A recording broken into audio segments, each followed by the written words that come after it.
pričakuješ od leta 2014? Ajoj, zdaj si rekel eno težko vprašanje, veš.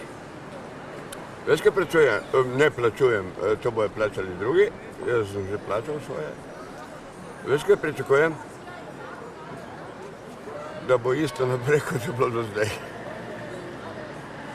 Nič dobrega. Resno. Zakaj ne? Upam, da bo, ne, samo upanje je pač dolga zadeva, ne. Bo treba počakati še eno leto, ali pa še 2.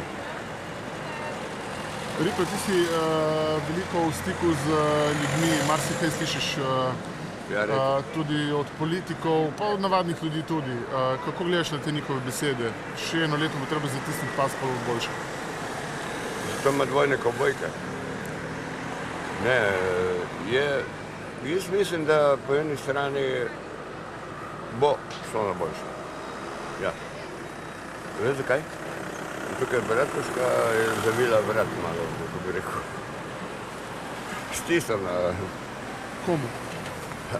Ki si je zaslužil. Samo če bi dali vse notri, naprimer zapor, pa pol Slovenije, samo penzionisti bi ostali in otroci, mame, še kakšna mama ne.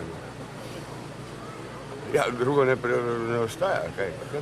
Pa koliko nas bi bilo, samo 250 000, ne?